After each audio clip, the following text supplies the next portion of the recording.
táctico de guardia que vamos a utilizar con este arma es ponerte agachado, no muy agachado, pero un poco agachado porque vas cansado, agachado, y un poco medio de frente, medio de lado. Si estuvieras delante de mí, estaríamos aquí. Esta mano puede llevar un escudo, no puede llevar nada, pero siempre tiene que ir como para cubrir, como si estuvieras en boxeo, ¿vale? Tiene que ir ahí, y la espada tiene que ir un poco ladeada para poder hacer los golpes. Los primeros pasos a seguir, literalmente los pasos, vamos a hacer como diagonales. Si yo estoy de frente a ti, lo que voy a hacer es ponerme en una guardia y de aquí, mirando en la diagonal hacia allá, voy a pasar a la diagonal hacia allá en un golpe, en el golpe que sea. Voy a pasar a mirar en diagonal hacia allá, teniendo esto como si fuera a hacer una carga hacia ti. Y en el siguiente paso a la otra carga. ¿Vale? Con el golpe que sea o sin golpe, como queráis. Siempre como si te costase mucho todo.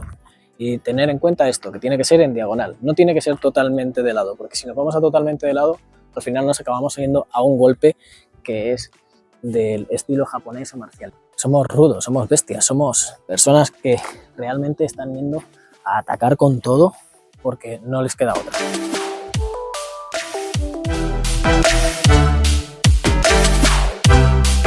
Vamos a enseñar los 4 primeros movimientos de ataque. En esgrima medieval, los 4 primeros ataques van a ser una X. Van a ser desde la derecha arriba a la izquierda abajo, desde la izquierda arriba a la derecha abajo y desde la derecha abajo a la izquierda arriba y desde la izquierda abajo a la derecha arriba.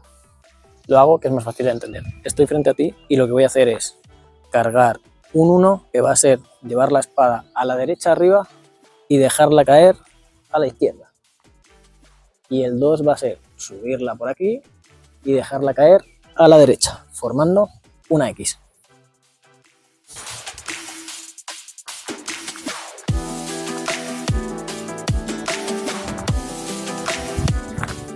El 3 y el 4 he acabado aquí. Van a ir desde aquí arriba y desde abajo del otro lado arriba.